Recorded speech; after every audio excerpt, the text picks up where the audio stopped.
So we have a number of questions. I'm going to jump into the saved questions we got over the last week, and if anyone has any questions they want to drop in the chat, go right ahead and we'll try to get to them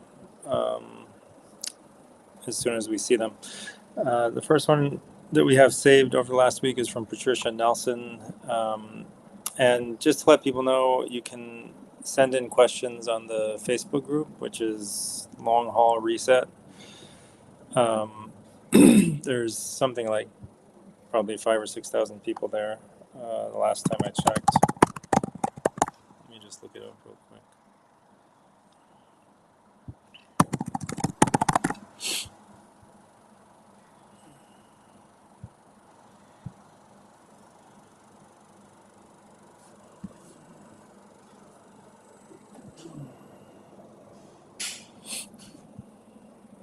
I don't think I can log into Facebook right now, but anyway, if you do have questions, you can check out that Facebook group and leave them there. You can also leave them in the replies to this this live stream. Most people watch on X. We also stream to Facebook and YouTube, and yeah, so we have about 6,300 members in the Long Haul Reset Long COVID and Spike Injury Treatment Options Facebook group. So there's a lot of people there who share their experiences with long COVID, and what worked for them, what didn't work for them, and so there's some really useful stuff. There's some weird stuff. It's a mix of different things. All right. So anyway, getting back to it, this question is probably from there. Patricia says current treatment for AFib after a vaccine. So AFib, atrial fibrillation, this is essentially an issue with the electrical system of the heart, and it highlights an important point that we're really electrical beings. All of our systems, all of our body systems work due to bioelectricity, which is at a very, very low current level. The voltage is extremely low compared to our appliances. So our appliances are plugged into the earth or the ground to discharge excess voltage, and that's because the concentration of electrons in the earth is lower than the concentration of the electricity in our appliances, or the electrons in our that we use in our appliances. But when we're in touch with the earth, the opposite happens, since our bioelectricity is at a much lower electron concentration than that of the earth. So electrons actually flow into us. So electricity flows into us from the earth. And the electrons are used throughout our body. They're used in our bloodstream. They're used to make energy, ATP. They're used in our heart. The EKG shows that electricity moving through your heart. The EEG shows the electricity moving through your brain. An EMG, electromyography, shows the electricity moving through your muscles. Electricity is what makes your nerve fibers fire. So electricity along the electron transport chain. So it's basically a wire, right? So it moves electrons down a chain. So that is electricity, is what drives the production of ATP in our mitochondria. And there's even a lot more than that. So electricity is what causes healing, or not healing, or even cancer is due to the wrong kind of electricity in a tissue. So electricity is really of the utmost importance, and that's what's wrong with AFib. There's an electrical problem. So the electrical systems, the wiring, and probably more, you could think of it as a software problem. All the wires are still there, but like the wrong signals are going at the wrong times. They're not coordinated. And that's what leads to the heart, fibrillating, or, not pumping properly. It's just kind of like shaking. And is due to the wrong signals going into the heart muscles. So we have to fix the signaling mechanisms, and it's you could think of it as a neurological problem. So the nervous system, the nerves are what innervate, or that's what sends these signals to the heart. So your autonomic nervous system is going haywire, and that's a pretty common, probably across the board problem with long COVID. It's just how it's manifested is going to be different. Now, a lot of different things affect the autonomic nervous system. The thyroid can affect it, either low or high thyroid function can affect it and lead to AFib. The adrenal glands, so your stress hormone levels can affect it. So there's a lot of stuff that could be playing into AFib, and AFib will present in people who have a tendency for it. So there's systemic inflammation and systemic stress, and then the people who have a tendency for AFib will manifest AFib. Other people may not manifest AFib. They may manifest something else. Now, with AFib, one of the issues is that you're at risk of developing clots. Um, Now, whether that's a good or a bad thing is, I think, might actually be up for debate, which sounds strange because we just think of clots as being bad. But there's some really interesting research from Russia, like 50, 60, 70 years ago. Gorochenko or somebody, I don't remember. It's a Russian name I'm not familiar with. But anyway, this was published on a Midwestern Doc Substack, and Tom Cowan, I think, has also highlighted it at some point in the past, showing that the heart is connected with specific parts of the body, and it'll send clots to specific areas when the vasculature in that area is damaged and needs to be repaired. And a specific part of the heart will only send clots to that specific area of vasculature in the body. And so they were able to prove this experimentally in animal models, and then find confirmation in human cadavers, and people who had died due to arterial injuries in different areas. So they found that basically they could map parts of the heart to parts of the body, and when they damaged an artery in a specific part of the body, a specific part of the body, a specific part of the heart would send it blood clots, perhaps trying to heal it. So the same might be going on with atrial fibrillation, perhaps. We don't really know. This is, an area that needs to be studied a lot more, and maybe not. Regardless, we usually think of clots as being the cause of the problem rather than the solution to the problem. But again, we might be getting it backwards, possibly. So the general treatment of AFib is to prevent clotting. So we're trying to thin the blood and give people Eliquis or something else. Warfarin is not really a good way of doing it, but still in a lot of poor communities they still use that. But nowadays, the more modern treatment is Eliquis. You can also use nattokinase, serrapeptase, those kind of things, to deal with clotting. So and then ultimately you want to calm down the nervous system and stop the fibrillation from happening. So basically, you need to have a comprehensive approach to this thing. You can't just take blood thinners and call it a day. The longer you're in AFib, the harder it is to break out of AFib. So it would be optimal to treat this early, and so that your heart doesn't kind of get into the habit of being in that irregular rhythm. And so there's a lot of things you can do from a nervous system perspective. I think the number one most important thing for heart health is to institute a breathing practice. So breathing is of the utmost importance for the heartbeat, for proper cardiac function. So breathing seems to actually, directly stimulate the beating of the heart. There was some research done or published in 1899 by an American physician, where he did some like crazy vivisection stuff on animals, and showed that when when when you kept the lungs, filling with air and emptying air, air coming in and out of the lungs, the heart would beat properly. And obviously, there's an energy aspect to it. There's oxygenation of tissues, but there's also probably beyond that a electrical aspect to it, where the oxygen going to the bloodstream maybe is contributing to the production of easy water, or that structured water in the blood, which itself has a flow. So it moves itself essentially because it creates a battery, and there's a electrical current that runs through the blood, and blood flow is spontaneous when it is charged in that way.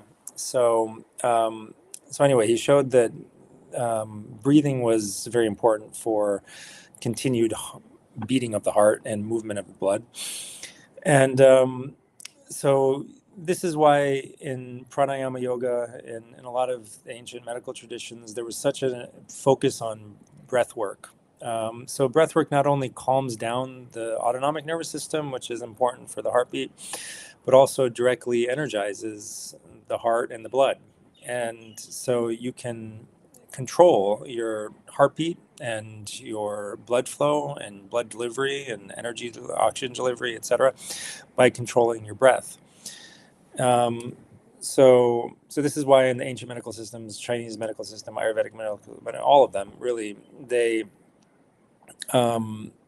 say that the lungs essentially are the source of qi, right? So you get qi from the lungs, and that is kind of what powers the blood. So anyway, the lungs, lung health, breathing, breath work, these are really important for heart health, and you can oftentimes fix AFib just by instituting a breath work practice. And this might be 15 to 30 minutes a day. If your nostrils are both, patent or open, you don't have clogged nostrils, then you can do 4-7-8 alternate nostril breathing for about 15 minutes. You can do the buzzing bee breath. Basically, you put your fingers like this and plug your ears with your thumbs. Take a deep breath in and then go, buzz. You have this buzzing, humming sound as you slowly blow the air out, and do that. We usually tell people to do it 17 times, which is about 10 minutes or so, but you can do more. And you focus on this spot here, the third eye point, while you're doing it. And if your nostrils are not open, or one side's open, the other side's not, then you can do box breathing for 4 seconds each. So breathe in for 4 seconds, hold your breath for 4 seconds, breathe out for 4 seconds, hold your breath for 4 seconds, and then repeat the cycle. Or 5 seconds or 6 seconds, whatever feels comfortable. You don't want to feel stressed out about it by trying to hold your breath for longer periods of time if it's not easy for you. So the point is to relax and make sure your jaw is relaxed. And when you're doing the buzzing bee breath, you also put your tongue the tip of your tongue right behind the front teeth at the roof of your mouth, and make sure your jaw stays relaxed. So there's a lot more to it. I mean, you should really get a comprehensive protocol from somebody like Hakim Shabazz, who's a naturopath and Ayurvedic physician. And you can find him at mygotodoc.com/Hakim. But usually after the vax, we would give people nattokinase and serrapeptase. You can find that in the Spike Buster supplement at mygotostack.com, and we would usually combine that with turmeric and dandelion and black seed. They all have beneficial effects in clotting and for detoxing the vaccine, the spike protein. But ultimately, some people just seem to keep producing spike protein, and those people oftentimes need, really comprehensive protocol that gets their immune system and their body to, or sometimes their genetic code, they need to stop their body from producing spike protein. And the body has an incredible amount of wisdom, and it's able to do these kind of things, shut things off, turn things on. And so you can shut off production of spike, but you have to send the body the right signals. You have to let the body know that it's safe, and that, it doesn't need to, so you need to address mental, fears and emotional, obviously fear is an emotional thing, but thoughts, the wrong kind of thoughts that, if your beliefs and your thoughts affect your body, affect your nervous system and your immune system. So you need to think the right things and believe the right things and feel the right things. Otherwise, your body's going to be in the state of fear and continue doing something that may not be optimal for it, because it's, in a sense, confused.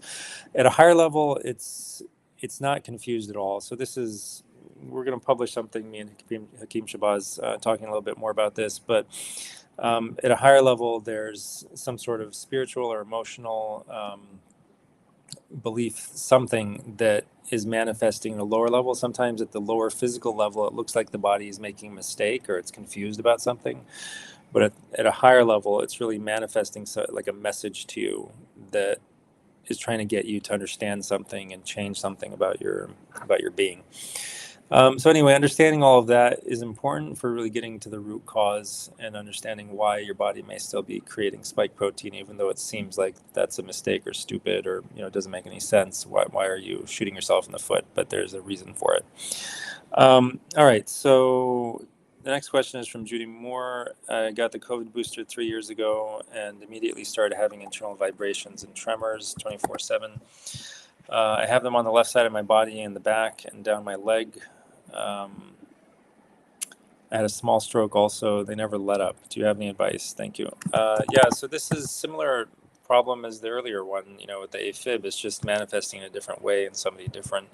So this is very likely, again, a nervous system issue and an autonomic nervous system problem.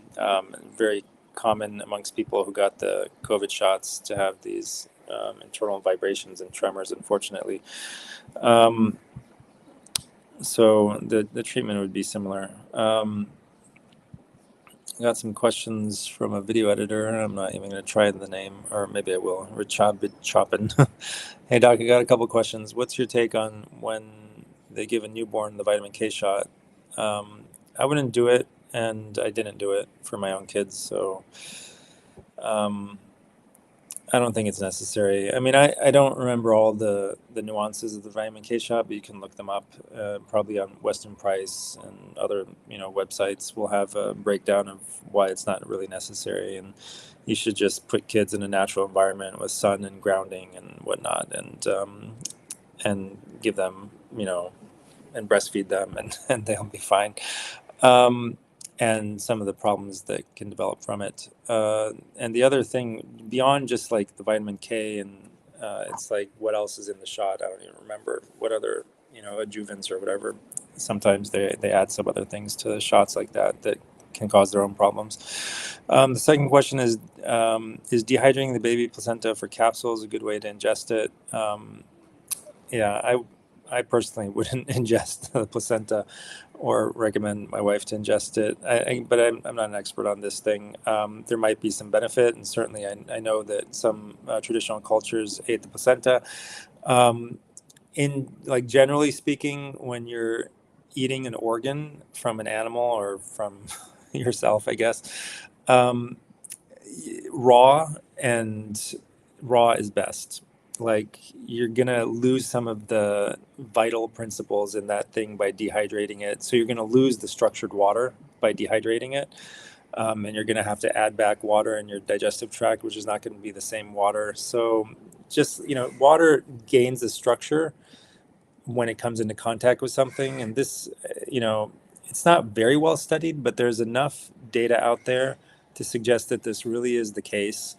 And there's some very interesting research. Some of the studies were done by the Nobel Prize winner Luc Montagnier right before he died, showing that water can absorb frequencies and hold information from DNA. So the DNA essentially of pathogens can broadcast like its information in electromagnetic fields, and that can imprint on water, and then you can actually transmit the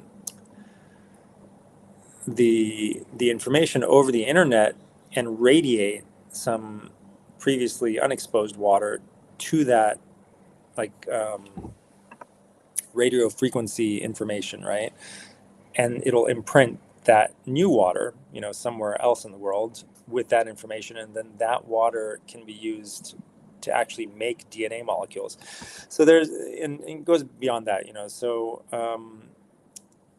basically, it gets into things like homeopathy and how does that work, and structures of water. So the memory of water, essentially. So there's going to be a water memory in that water that you're removing from the placenta, and a lot of important information is going to be encoded in that water. So that's why, I personally, what I do is I just pinch my nose and eat the raw liver. So we grind it up really smooth, freeze it in cubes, and then I'll defrost it, and then put some olive oil, salt, and pepper in it, mix it up, but I'll pinch my nose because I don't like the smell. I just can't stand it. Um, so I'll pinch my nose and just eat it and put a little water in my mouth and swallow it. I don't even like to chew. I mean, it doesn't need to be chewed to that point, but I still like to kind of like dilute it a little bit in my mouth before I swallow it. So anyway, that's my method of eating organs. And so basically what you would do is you might grind it up and do that, with whatever organ you want to consume, grind it up into a paste, freeze it in cubes, in ice cube trays or something or whatever, right? And so that's a general method for consuming organs, and that's probably the best way of storing and consuming them, that I know of in the modern world, to make it easy. But again, you'd have to talk to somebody who's an expert on human placenta consumption to figure out whether that's really something you should be doing at a specific point in your life. It is interesting. I haven't looked into this a lot, but like I just learned about this actually from Hakim Shabazz. I don't know, it wasn't included in our med school curriculum, and I didn't come across it later. But it appears that human pregnancy is only possible due to a retrovirus that at some point, perhaps with Eve, right, with the first human female, was infected, or somehow this. So there's retroviral genes that are important for preventing the human mother from rejecting the fetus, because it's like something foreign growing inside her, and the placenta is related to that process. So anyway, yeah. All right, one more question. Is jaundice normal for infants, and when do you know? Yeah, some infants get jaundice, and it's not a big deal. The solution, even in hospitals, is just to put them under light. So if you go and put them in the sun, the jaundice goes away. So that's the solution to jaundice, and they have that solution in hospitals too. I mean, it's artificial lights, but they work the same way, and it's not a big deal. Kids get jaundice, you put the light on them, and the bilirubin that is causing the yellowing of the skin goes away. So it's just a backup of essentially like bile. So components of bile kind of backed up into the bloodstream, and that can happen for a lot of different reasons, including hemolysis or breakdown of blood cells. But it's almost never dangerous. Again, you got to talk to a proper naturopathic pediatrics expert for a specific case to determine whether it's safe in a specific instance. But in general, generally speaking, for the vast majority of people, it's not a problem, and it's easily treatable. So it's something that will happen naturally in natural pregnancies, natural childbirth, and you just put them in the sun, and then they're fine. Maureen Hartnett says, do you have any experience with diluted chlorine dioxide water, CDS? I drink a little of this amazing water each day, and it resolves my mast cell activation syndrome. My spouse also drinks a little a day, and it greatly reduced their interstitial cystitis. I know people use it to sanitize their water while camping, and also, just by the way, some municipal water systems use it to clean water. It's just slightly more expensive than the usual chlorine form that they use to. The usual form of chlorine that they use to clean water in most places, but it's a lot safer and healthier than the other forms of chlorine that are used to clean water. So it should actually be preferred throughout the world instead of the other forms of chlorine. But why aren't more people using it for medical reasons? I had MCAS for decades, and now I no longer have the adrenaline spikes or the facial flushing. It's great. Yeah, I use it myself. It works a lot better than adding the drops together and just drinking that. So basically, you can easily get these kits where it's 2-part solution. You have, I think, sodium hypochlorite, and then you have an acid solution, and you mix equal quantities of them both together. It turns yellow, and some people will add those drops to their water and drink it. But it's better. What's better to do is to combine equal parts of those separate solutions, and then chlorine dioxide gas will be released from that solution. And then that gas can be stored in water. So basically the way you do it is you get those the two-part solutions. You get a big water, airtight jug.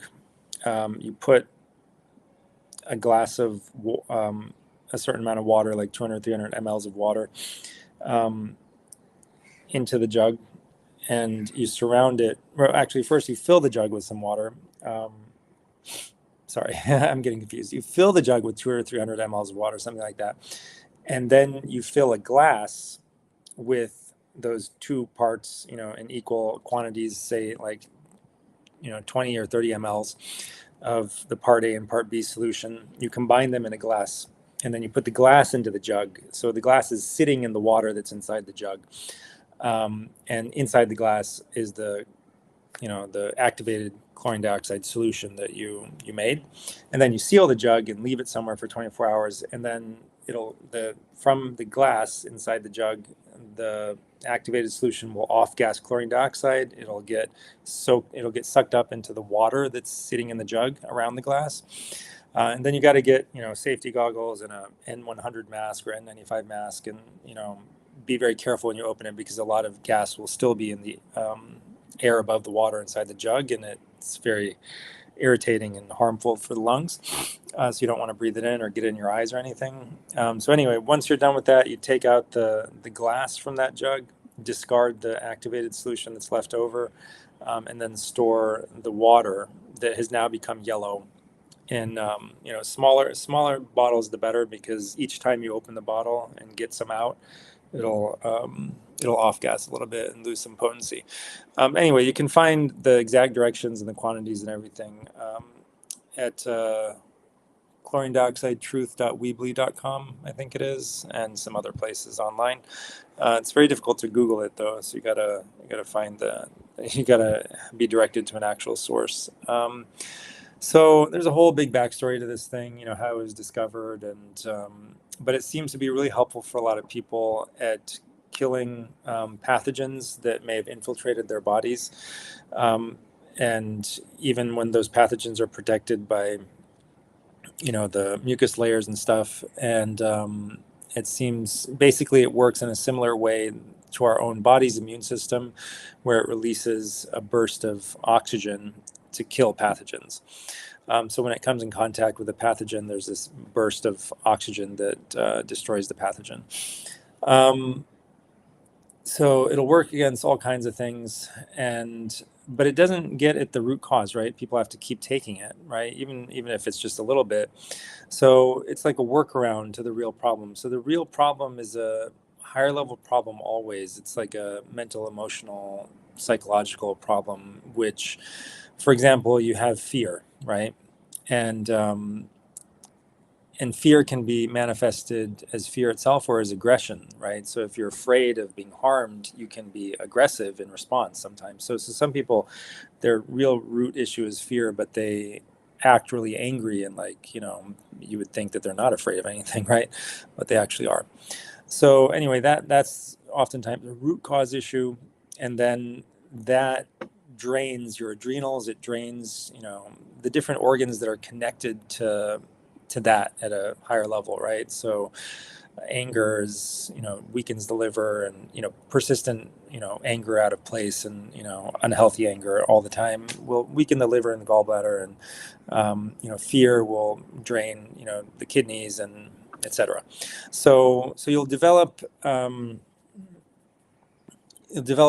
weakness in those organs, right? So they're chronically, they become weakened because they're overstimulated, right? They're doing too much. So there's a healthy amount of fear that people should have in the right situation, and everything has to be balanced, right? So that organ gets out of balance by being the thing that it does is overexpressed, so it becomes weak, and then it becomes prone to it can't get rid of toxins, right? So first of all, it's kind of become toxic due to the overexpression of fear, for example, or anger.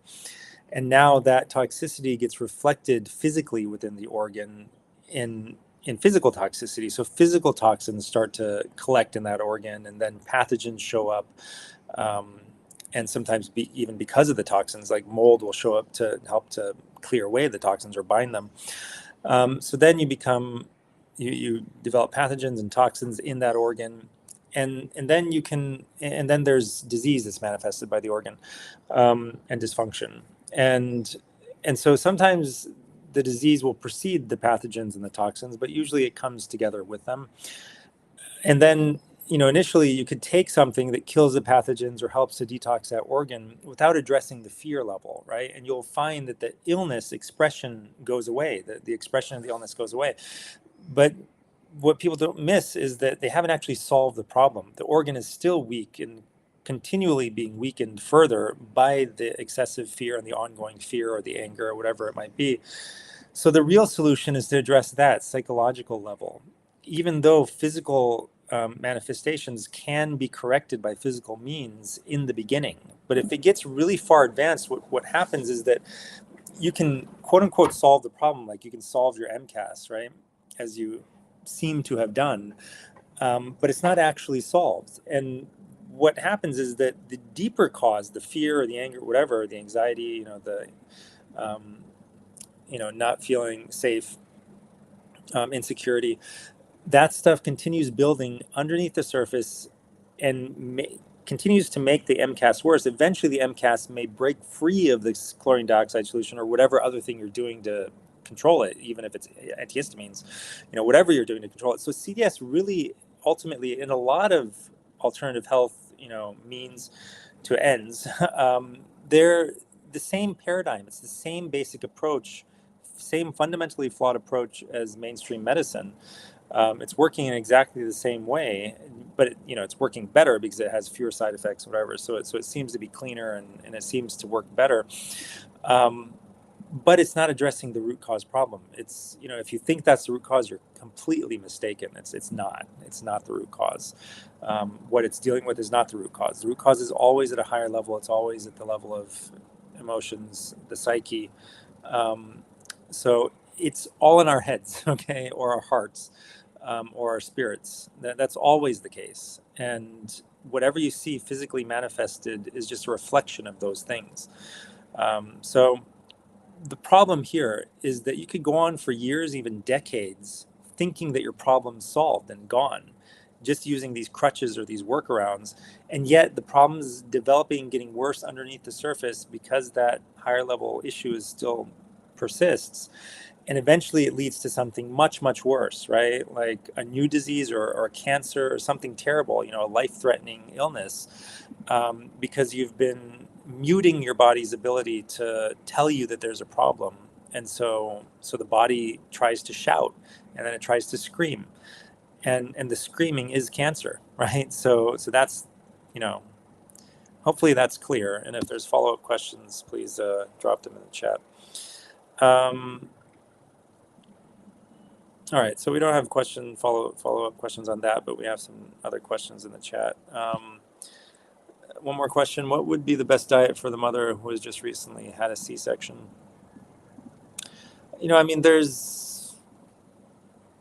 I can't think of specific things that a mother needs. Really, the diet for a mother with a C-section has to start before she conceives, like 2 years before she conceives. That's when the diet starts. And it does include, it's just a generally healthy diet that includes organ meats and, saturated fats and healthy fats. And also you have to consider other forms of nutrition. Like the mother has to feel secure and safe and loved and be ideally in a secure, good relationship with a man, a long-term relationship, preferably, with her husband, for example, somebody who's committed to her lifelong.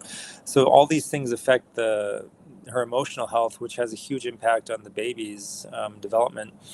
So she needs to feel safe, and she needs to have been off of medications for an extended period of time, not have been on hormonal treatments, and be getting sun and grounding and all these other things that are forms of nutrition but aren't often thought of as nutrition.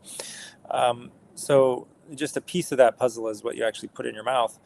And anyway, but what's actually optimal depends on depends on each specific person, where they're at in their life and what they're doing. Obviously, if you're trying to get pregnant, there are some things that you should be aiming for. B vitamins, so liver is really important.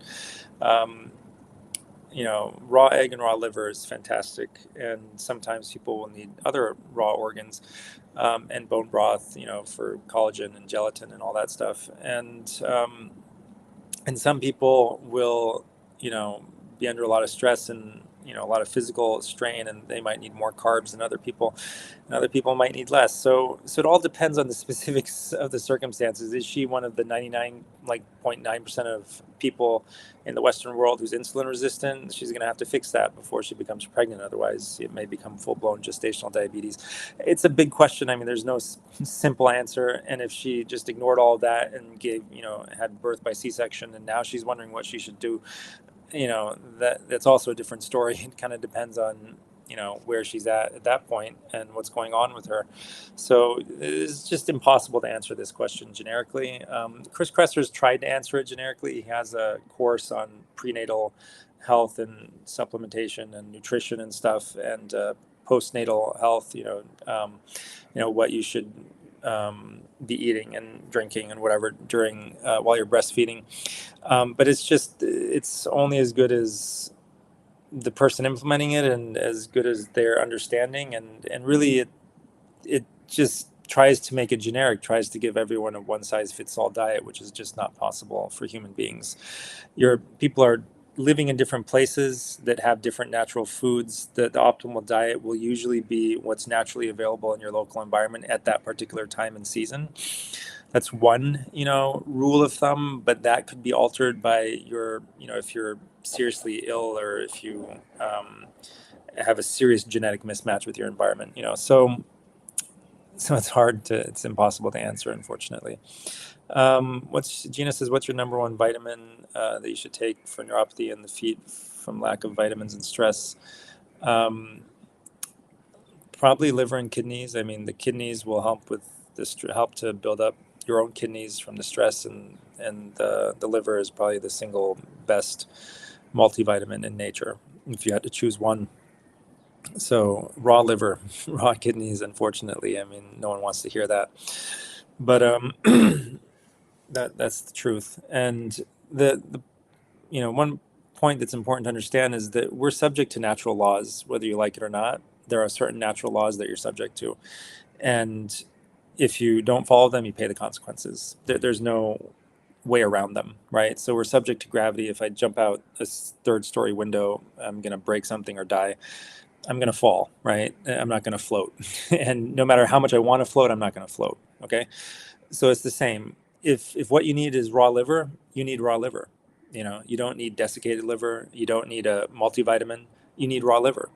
And if you don't take the raw liver, you're going to sink. You're not going to swim, right? And you choose, right? So, but to figure out what you actually need, again, it's specific to you, and there's no generic answer for what you need for neuropathy. It really depends on the cause of your neuropathy. So if that's due to a lack of vitamins, which it may or may not be, if it's due to stress, then the answer is going to be different. And, the real answer for stress is to manage the stress or remove the stress. And managing the stress means you need to sleep well, you need to do breath work, probably, you need to reorient yourself, right? And because some forms of stress are like self-inflicted stress, because we are thinking the wrong thoughts about the situation that we're in, and it's stressing us out and making us angry or whatever and irritated. And if we thought different thoughts about that situation, we wouldn't be irritated. So a lot of stress boils down to what you believe about the nature of reality and your situation. And if that's incorrect or unhelpful, then changing it is quite helpful. What do you think of ozone therapy or hyperbaric oxygen treatment? I'm not sure. I mean, it certainly seems helpful, but I think it's similar to the chlorine dioxide solution answer that I gave earlier, that it's like a super boost that's like helping you short term, but not really fixing you can't fix the deepest underlying problems with physical means. You can help to shift them in the right direction, but ultimately you have to do the work. You have to rewire your brain and nervous system. You have to change your thought patterns. You have to change your beliefs and change your emotions and grow as a human being. The whole point of chronic disease is that it pushes you to grow as a person. That's really the ultimate like blessing of disease and difficulty in general. And it won't go away until you accept that fact and change. And so some people will be forced to change by chronic disease, and they just have to put up with it, and it just gradually remolds them. Okay, it just gradually changes them against their will. They're not trying to change, they're not working on themselves, they're just forced to change because their circumstances change for years and years and years and decades in some cases, and it just gets worse and worse and worse. And no matter how stubborn they are, eventually they just break down, and they just get, it's like being melted in a crucible and being reformed into something new. So that just happens. Okay. You can go through that process, which is painful and horrendous, and but a lot of people just go through it because they don't even know what's going on. They don't even realize that this whole thing, that's the entire universe, is conspiring to them for their own good, and they're resisting it. And they think that a painkiller because I have pain, rather than figuring out what the pain actually means. So ozone and hyperbaric oxygen, these are just other band-aids that are working at the physical level. And sure, they may be stimulating stem cells, and they may be killing pathogens, again, similar to CDS with, hyperoxygenation. They may be improving mitochondrial function by forcing more oxygen into the body, and just improving electron transport chain function, and, improving oxygenation. So, yeah, I mean, it will make people look better the same way a painkiller will make you feel better, and the same way chlorine dioxide solution will seem to resolve symptoms. But I don't think it solves the deepest problem. If the problems are all due to some deeper reason, and if you don't understand the reason, then the problem will just come back until you do understand the reason. It'll just keep coming back until you understand the reason. So will it solve a lot of people's problems? I've seen it solve the manifestation of a lot of people's problems. Sometimes very quickly, sometimes slowly. In studies, even dementia starts reversing if you do hyperbaric oxygen, an hour a day for 3 or 4 months.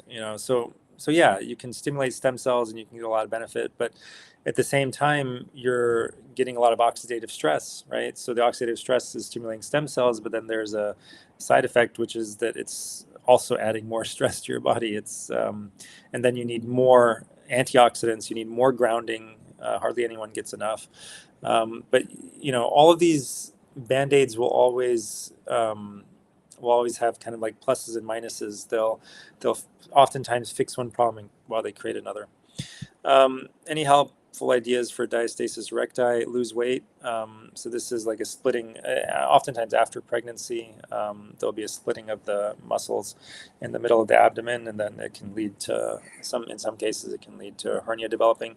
So lose all the visceral fat, and then eventually you need to do some exercises to strengthen the muscles and bring them back together.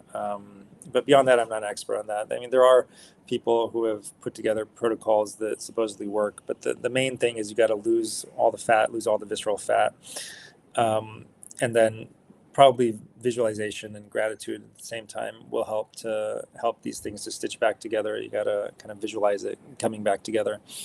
Learn a little bit of the anatomy so you can visualize it better. And so basically you want those muscles to kind of stitch back together. And then, once that happens, you got to have some graded exercise where you're not doing too much exercise so it rips them apart again, but you're slowly strengthening the involved musculature. And so that seems to be the way. But I would, the main first step is to get rid of any excess weight at all, completely, all of it, and especially the visceral fat that's in the muscles themselves is really important to get rid of, because that affects muscle health and the ability for it to work properly.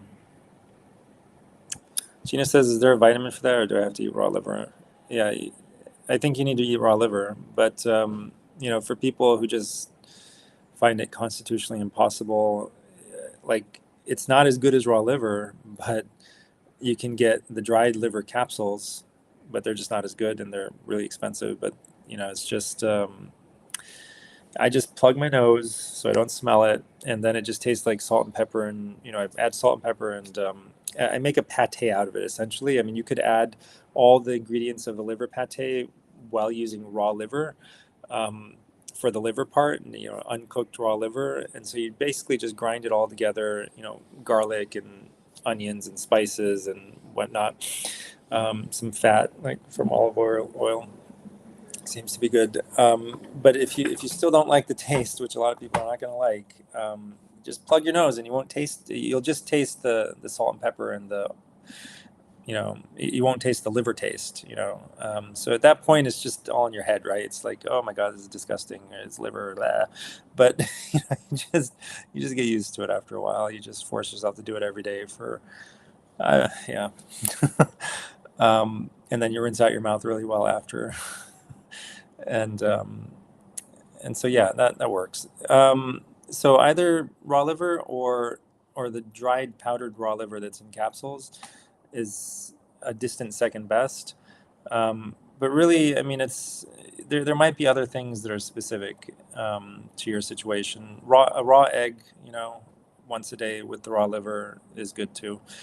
Um, Also has a lot of really important things that aren't necessarily in the liver. So both of those are kind of like a generic multivitamin for people. And then vegetable juicing, raw green vegetable juicing also has some things that are quite important and can give you some additional vitamins that you need. So you could do that once a day with things like spinach, especially broccoli, cabbage. Those three together make a pretty decent tasting juice. It actually tastes sweet. Once you get used to it. Starberry Girl says, how to get rid of vertigo for a year from shedding from family with 3 vaccines at once. It's life altering.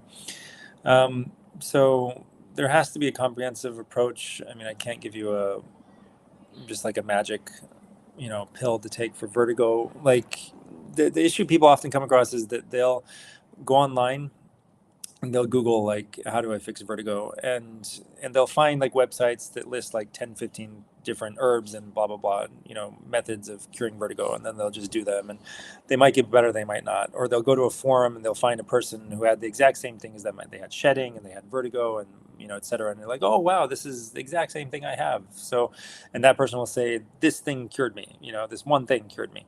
And you'll try that and it's really, really hit or miss. It usually won't work.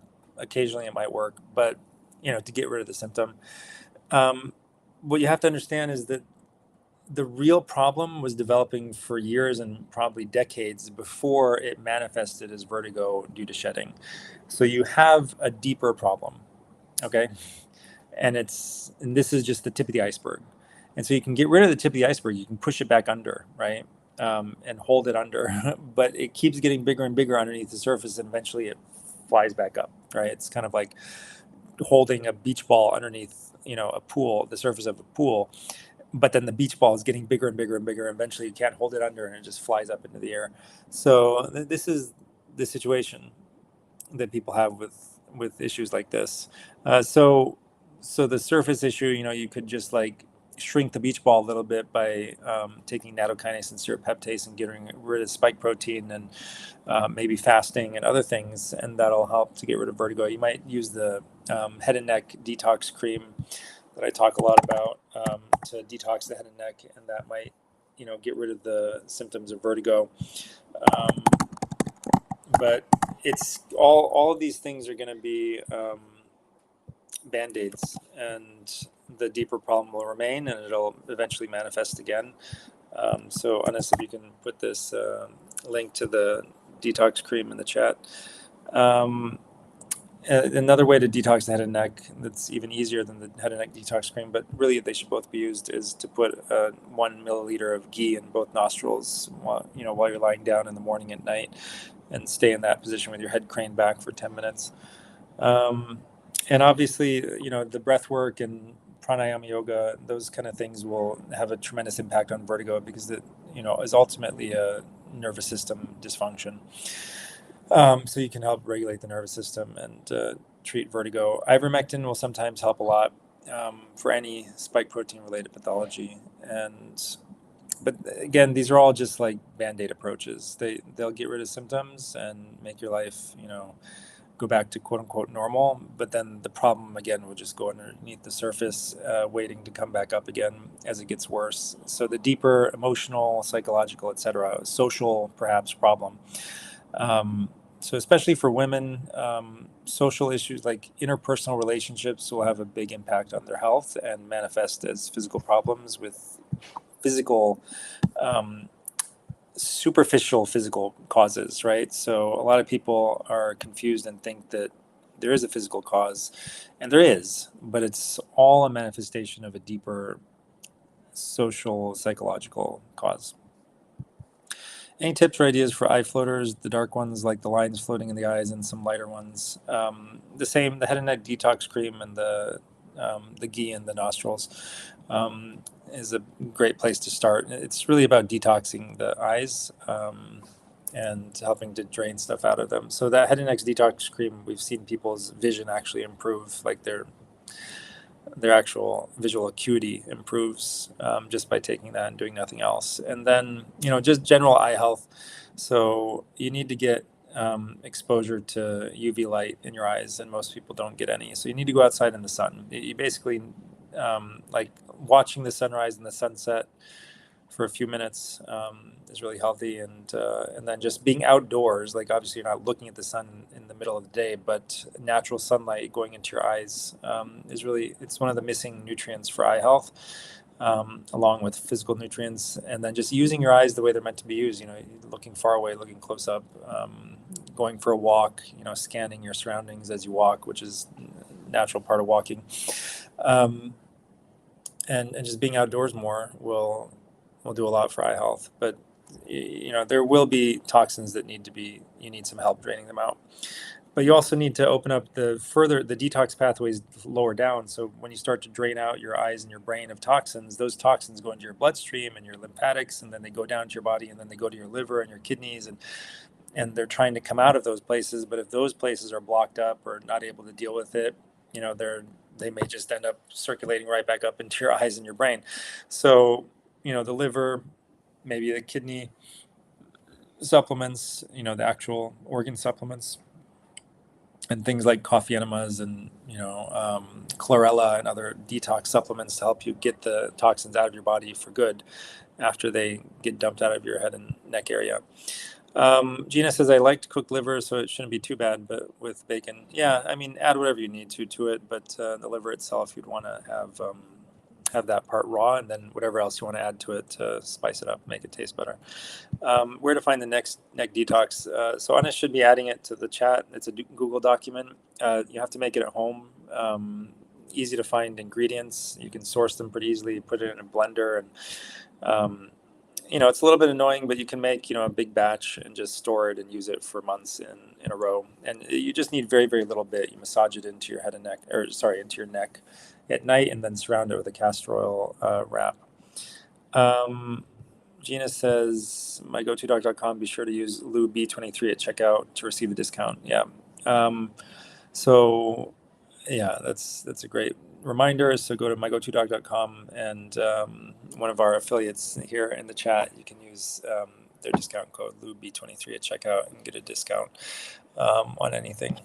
All right, so let's see. The next one is, there's a live Facebook question from Karen Woodford. I have right bundle branch block. That's electrical. Yes, it is. And also Hashimoto's. Any fixes? So a lot of stuff has been written on thyroid diseases, autoimmune thyroid diseases like Hashimoto's, on how to solve them with diet, like the autoimmune paleo diet, and different supplements that help to balance the immune system. So all of that's fine, and it will oftentimes get rid of the manifestation of Hashimoto's, but you have to understand that Hashimoto's is not a mistake. Like anything the body does, it's not a mistake. It's actually doing something for your own benefit at some level. And with autoimmune disease, a simple way of understanding it at just a physical level is that there are toxins and pathogens in your thyroid, and your immune system is trying to attack that tissue and get rid of them, right? But again, the deeper reason is, the fear or the anxiety or the insecurity or the anger or whatever negative emotion or belief about yourself or other people or negative social situation or whatever thing that's weakening the thyroid and other interconnected organs, like oftentimes the ovaries, right? And the adrenal glands, and so like everything is interconnected. The heart is involved in trying to balance all these, the needs of all these different organs. And so the thyroid is not present in a vacuum. It's present within an interconnected web of other organs that are also being affected.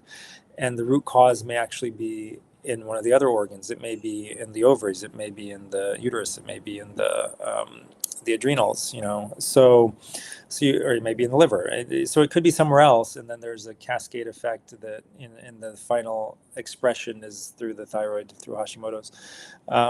So you have to go to the deeper level, and then you can have like really deep, real healing that's like an actual cure, where you don't have to be taking something for the rest of your life to deal with this problem that's chronic.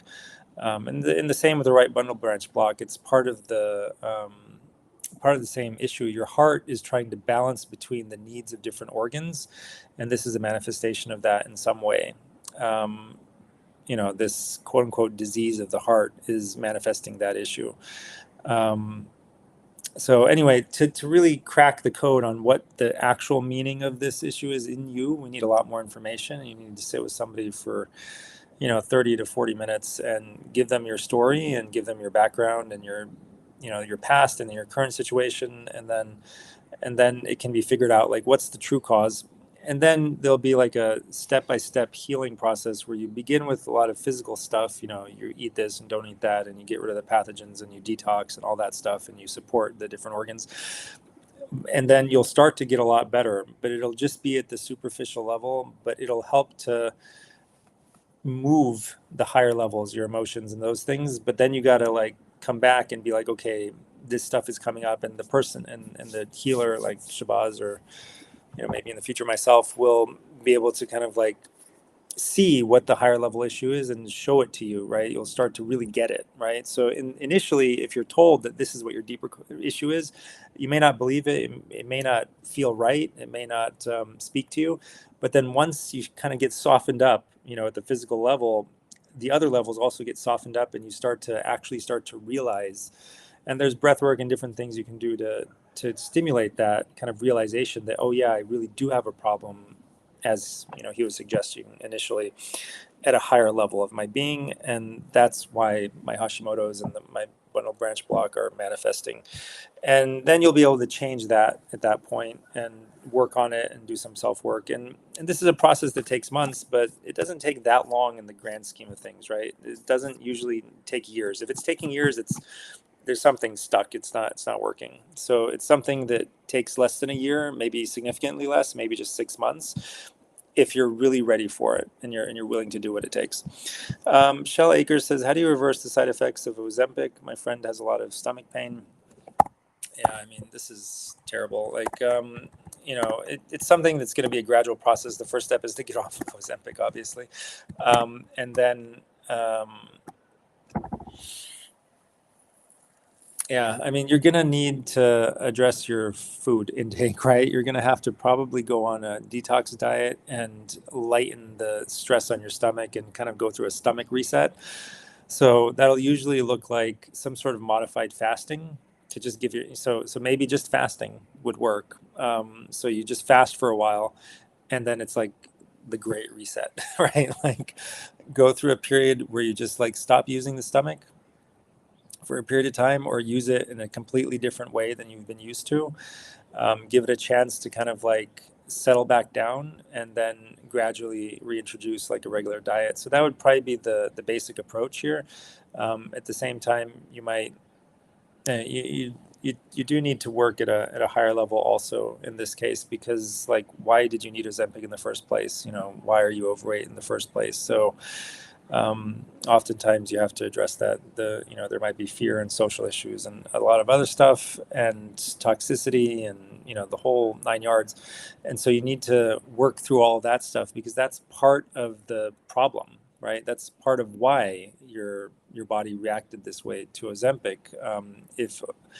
If you didn't have all that baggage and then you just took Ozempic, you might have been able to tolerate it, and it would have just it wouldn't have left you with these side effects. So it's really like the answer is similar in all these situations. And then breath work and fixing the autonomic nervous system and all of that stuff is important. I mean, so like everything you've read is also important, right? Like microbiome and all this other stuff. It's all part of the picture, and it can all be addressed and fixed in different ways.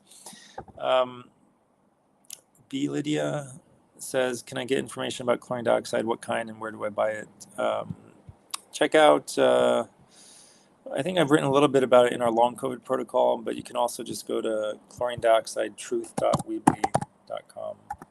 And if anyone has, chlorine dioxide truth, all one word, no spaces, .weebly, WEEBLY.com is one of the sources. They have like ebooks and stuff, and you can, and there's other sources as well. That's the one that I just remember. It's easy for me to remember it. Elizabeth says the ANA titer tests and you can find, if you search Google or just go on Amazon, search for chlorine dioxide. I would prefer to get it in glass, and then usually you'll easily find the AB solution version of it, but then you can use that to make the CDS, which is, like I said earlier, where you combine the AB solution and then it off gases actual chlorine dioxide and leaves behind other inactive ingredients, and then that infuses into the water around it. So, it seems complicated and whatever, but it's really not. So you can listen to the replay of this, and I kind of explain how to do it. It's very simple, and then you can get the actual, the exact, let me see, I can just look it up real quick. I have it somewhere here. Let me try to look it up. So directions to make a 300 part per million. So you fill the big jar with 300 milliliters of water, and then in a separate glass, a small glass, like a shot glass or something, add 10 mLs each of the sodium chloride solution and the hydrochloric acid or citric acid. So they sell, it doesn't really matter which one. So they'll sell citric acid or hydrochloric acid as part B, and part A is sodium hypochlorite. So you add 10 mLs of each to a small glass of water, and then you put that glass of water into the big jar, the big airtight jar. So you kind of like drop it in with your hand or something and put it at the bottom. So it's like sitting in the 300 mLs of water, which is around it, right? But the solution that's in the glass is not touching the water outside of the glass. So the glass has to be tall enough so that the water outside the glass doesn't fall into the glass. And then you seal the big jar and leave it there for 24 hours. And like I said before, you open it carefully with eye protection and ear, nose, throat protection, so you protect your lungs by putting one of those masks on, the N100s, and open it in a very well ventilated place. Don't open it outdoors, okay? And let it, once you open it, let it off gas for a bit. You'll actually see the gas coming out. So you want to let that happen for a while. Remove the,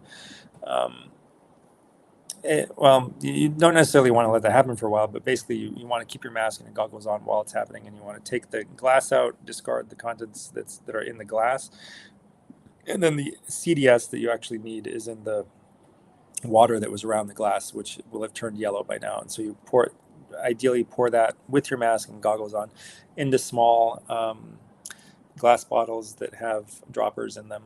And so then, a dose, you have to look up the doses, but 10 to 20 mLs of that solution mixed into, 100 mLs of water or so a couple of times a day is something that's been useful for a lot of people.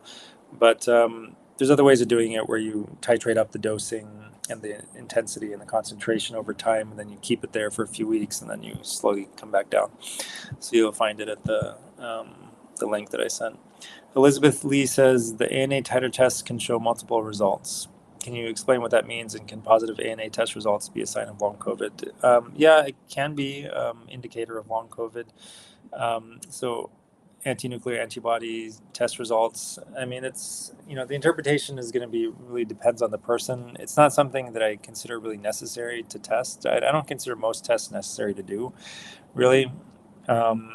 They when you get them, they're like usually misinterpreted and misunderstood completely. So anti-nuclear antibody is just a sign that you have an active immune system that is doing its job.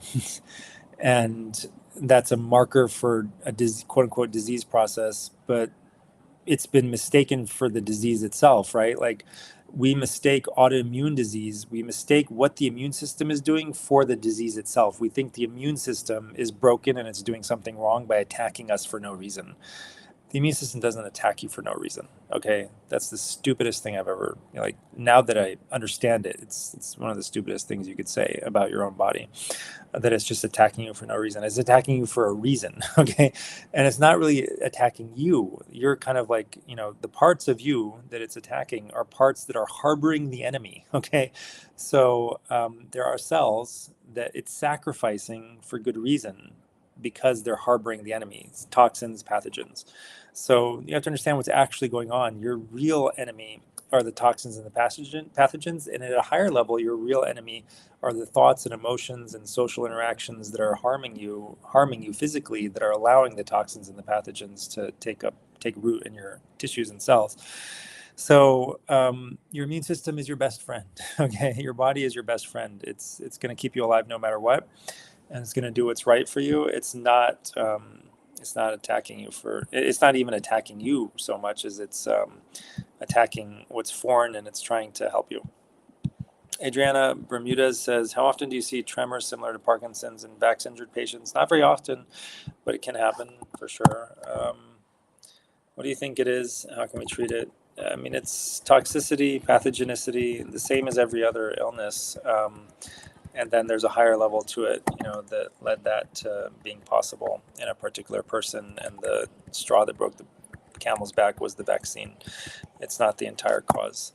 So the treatment is, again, the same. It's comprehensive evaluation of what the actual root cause is, and then help your body get rid of the superficial causes, the spike protein, and perhaps the genetic expression that continues to express the spike protein and the microclots and all these other superficial physical manifestations, and balance the nervous system and the immune system, and just help your body throw it all out, all that junk out. The head and neck detox cream is a great addition to a comprehensive protocol for that. But honestly, like, there's like a 1 in a million chance that somebody can figure this out for themselves and reverse something that serious without talking to a real expert. Oftentimes, the process of healing, even if you know what to do, you don't believe it enough to actually stick to it and do it for like 6 months straight. And even if you did, you'll come across like periods where you overdo it or you underdo it. And when you overdo it, you can get really, really sick and actually get so frightened that you stop doing it. You can actually end up in the hospital if you overdo it. So people want a quick fix. They want, like, just give me all the detox in one weekend, and I'm just gonna, no matter how bad it is, I'll just push through and come out the other end. But it can actually kill you. I mean, it can put you in the hospital. It can clog things up so badly that you need surgeries, to unclog those things. So it's not simple. It's very complicated, and it has to be done gradually and slowly and step by step. And it needs to be overseen by somebody who really knows what they're doing, and they've done it, hundreds of times for hundreds or thousands of people.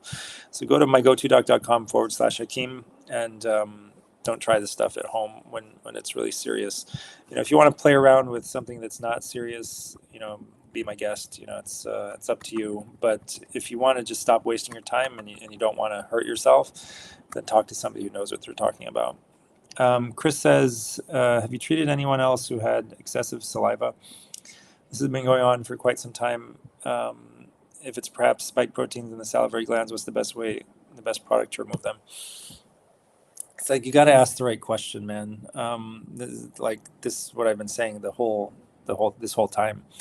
Um, if you're asking the wrong question, you're going to get the wrong result, right? Like it's not just spike protein, right? So if you've been trying to remove spike protein from your salivary glands and using every product under the sun to do so, and you're not getting better, it's not spike protein in your salivary glands, right? There might be spike protein in your salivary glands, but the underlying issue is your salivary glands are not functioning properly for some reason, right? They are weakened due to some higher level issue, right? So, um, like it's probably related. Like I'm just guessing, like just you know, workshopping here, but like, I might be totally off. Something related to your self expression, okay, is seriously messed up, okay? And sorry, hold on a second.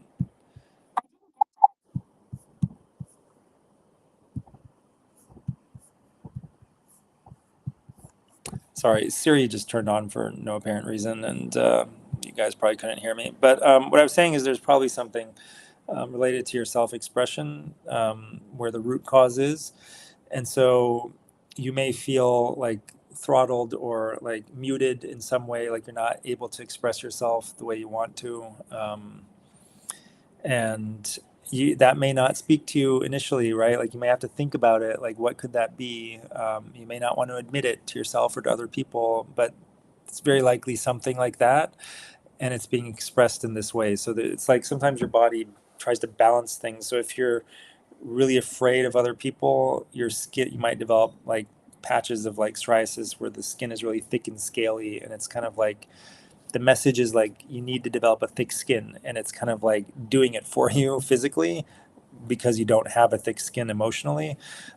So anyway, the body works in this way, and it's really a really amazing system of nature where you'll see these manifestations of like the real reason showing up. And if you can interpret them properly, you understand what's actually going on.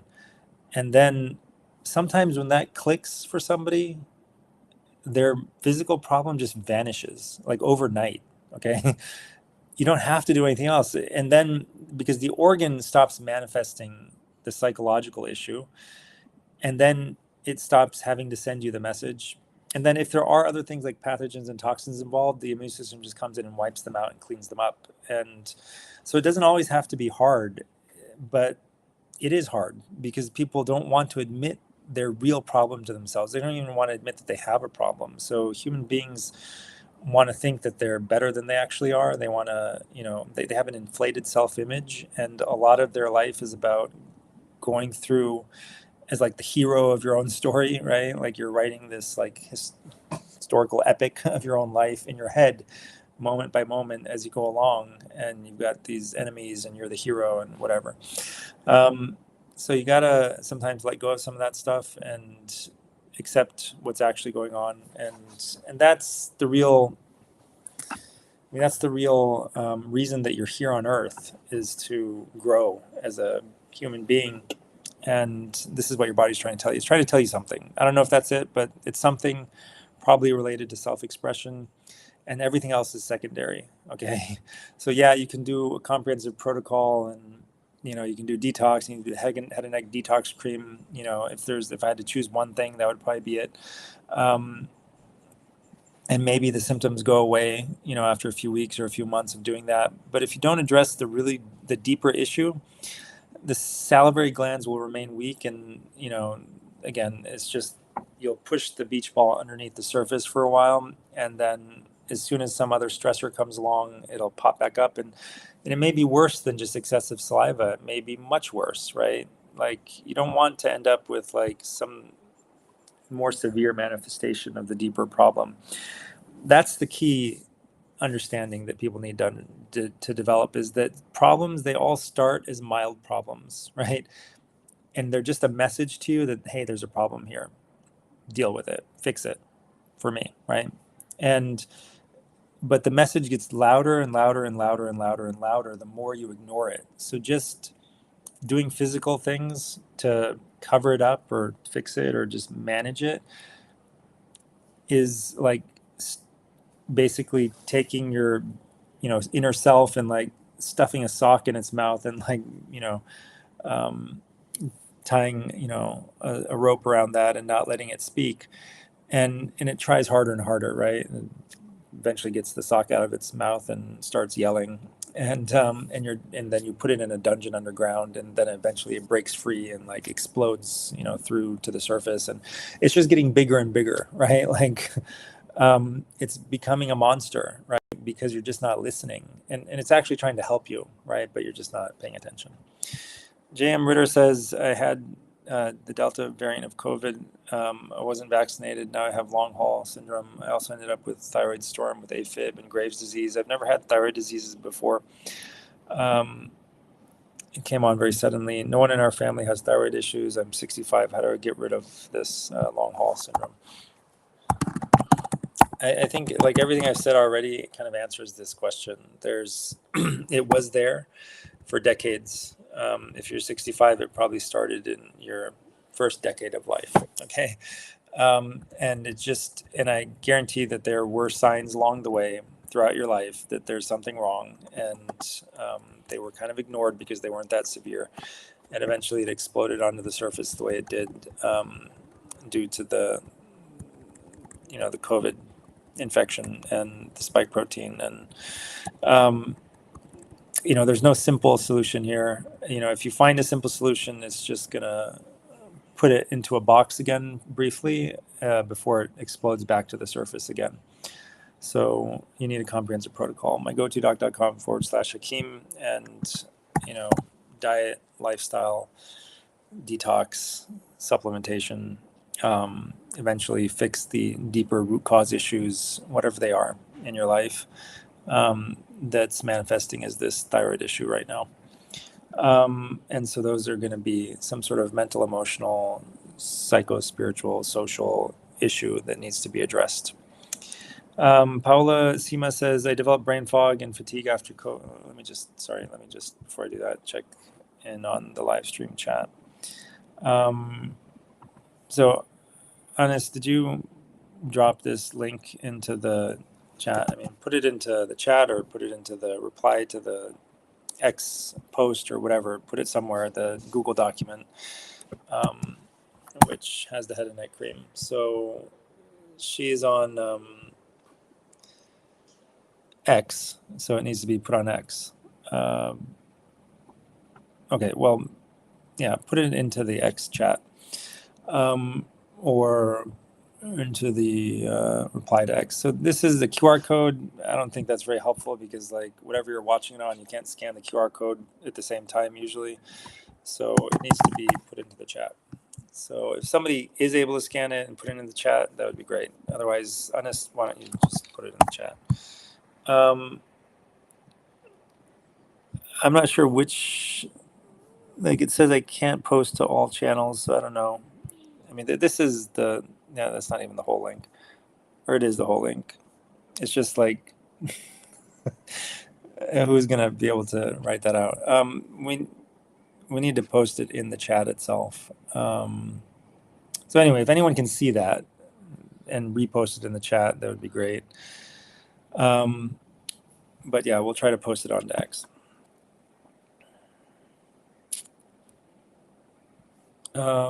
Alex says, have you ever heard of the ART autonomic response test? Yeah. Any thoughts on it? So I've heard of ART, but in a different setting. But anyway, I'm not sure what it is, but basically tests like this where you're testing your subconscious or your autonomic nervous system or whatever, right? These tests sometimes will give you missing or completely wrong information, because sometimes, like for example, if the person wants something that's not good for them, sometimes that'll be released or expressed by one of these tests as like, oh, this is good for me, when actually it's not good for them, just because they're confused about what is good for them. And So anyway, sometimes you need to have it done by somebody who's wise enough to be able to interpret it and understand um, whether that person's subconscious mind or even their autonomic nervous system is expressing true information or false information. So this is not as simple as it may seem. I don't see cream on my, yeah, hopefully we addressed that. I love ginger, turmeric, cayenne shots, and my tummy has been so much better. I got off of omeprazole. That's really great.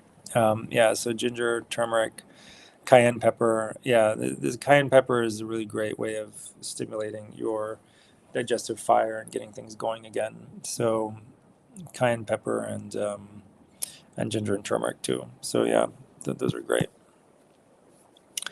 All right, so Paulo Sima says, I developed brain fog and fatigue after COVID, then even more after the vaccine, and extreme gut inflammation, histamine, and every possible trigger for food intolerances to the point I couldn't eat almost anything. I was treated with cortisone and anti-inflammatory drugs. Now I still suffer mainly from neurological symptoms, perhaps dysautonomia, and heavy muscle stiffness. I suspect fibromyalgia. I've been diagnosed with Raynaud's syndrome. Any advice about tests or treatments? Um, all this stuff can easily be fixed if you're willing to do the work, which is, it's not easy, but it'll fix things that you didn't even know were problems if you're willing to do it. So you just go to mygotodoc.com/Hakim, Hakim, and a lot of this stuff will clear up very quickly.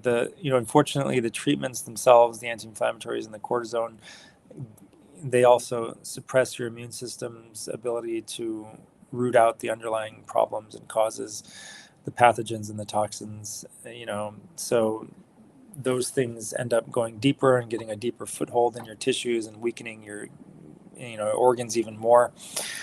And this actually worsens the deeper root cause as well. So it's a two-way street between your psyche and your body, right? So what happens at your mistakes you make treating your body with steroids and stuff and antibiotics, anti-inflammatories, will worsen the body situation, which will worsen the deeper root cause. So there's a feedback effect where even though the thing really began at a higher level of meaning, right, at your psyche, at the level of your psyche in some way, and then it manifests physically.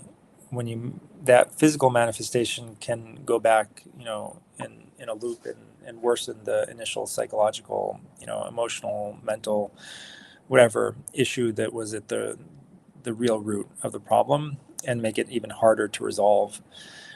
So really all of modern and almost all of alternative medicine, so both mainstream and most of alternative medicine, is approaching chronic health and chronic disease and health in the wrong way.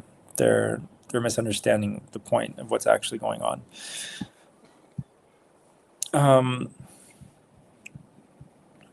She found the info on the neck cream on my blog. Yeah, it's on the blog.mygotodoc.com. Brain detox or something like that. There's a brain detox post that has it. Have you heard of rashes from the flu shot? Yeah, for sure. I mean, that's just the tip of the iceberg of problems with the flu shots, rashes. So again, rash is your immune system, and most rashes are your body trying to remove the toxin that you just injected into you or ate or whatever, right? So it's very uncomfortable, but it can be very uncomfortable, but your skin is basically releasing the toxin, shedding it. And it's also probably coming out in your stool and your urine, but other avenues may be blocked or clogged or whatever, so it may be more prone to come out on your skin. And some people, it's just they're more prone to that.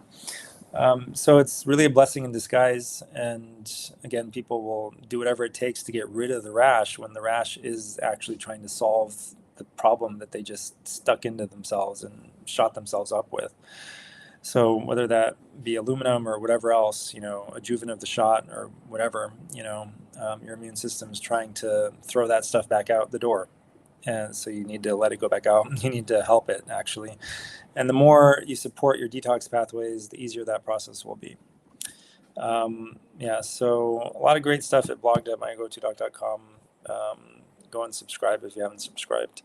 Try to release something once a week. So trying to release something on women's health and the deeper issues related to it in the next day or two. All right, guys, I think we've gone for about an hour. Or actually an hour and a half. So thank you all for watching, for hanging in there. Please like and subscribe, and share this episode if it benefited you. You can benefit other people that way, and also benefit the channel and help us grow. All right, everyone. Thanks a lot, and have a great night. Bye.